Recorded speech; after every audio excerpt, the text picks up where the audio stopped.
વાત કરીશું એક મહત્વના સમાચાર વિશે। મહત્વપૂર્ણ સમાચાર અમદાવાદના ઈસરોના આઉટર ગેટ નજીક બિલ્ડિંગમાં આગ લાગવાનો બનાવ બન્યો છે।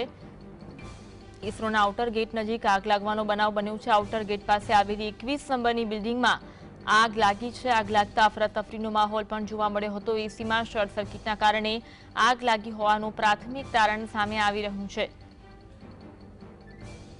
મિકેનિકલ સેક્શનમાં આગને કારણે કોમ્પ્યુટર સહિતના સામાનને પણ નુકસાન થયું છે। આઉટર ગેટ પાસે આગનો બનાવ બન્યો છે। ઈસરોમાં ફાયરની 4 ગાડીઓ ઘટનાસ્થળે પહોંચી હતી અને આગ ઉપર કાબુ મેળવવામાં આવ્યો હતો। પાણીનો મારો ચલાવી આગ પર કાબુ મેળવવામાં આવ્યો છે।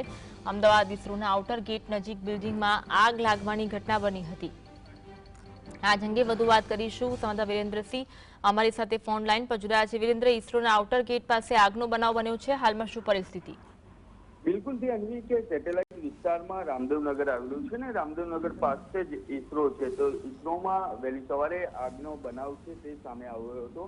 વિગતવાર જો અન્વી વાત કરવામાં આવે તો 21 નંબરની જે બિલ્ડિંગ હતી ને તેના બીજા માળે એસીમાં શોર્ટ સર્કિટ થયું હોવાના કારણે આગ લાગી હોવાનું પ્રાથમિક રીતે જાણવા મળી રહ્યું છે।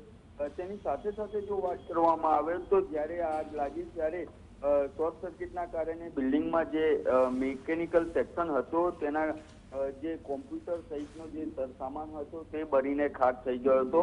ઘટનાની જાણ થતાં જ ફાયર વિભાગની 4 થી વધુ ગાડીઓ છે તે દોડી આવી હતી। તેમના દ્વારા ખૂબ જ લાંબા પ્રયાસો બાદ આગ ઉપર કાબુ તો મેળવી લેવામાં આવ્યો હતો, પરંતુ આ જે શોર્ટ સર્કિટના કારણે આગ લાગી છે કે અન્ય કારણે આગ લાગી છે તે તો હવે તપાસ કરવામાં આવી રહી છે। તે તપાસ દરમિયાન જ ખ્યાલ આવી શકે તેમ છે। હાલ ફાયર વિભાગે સમગ્ર જે આગ હતી તેની ઉપર સંપૂર્ણપણે કાબુ મેળવી લીધો છે।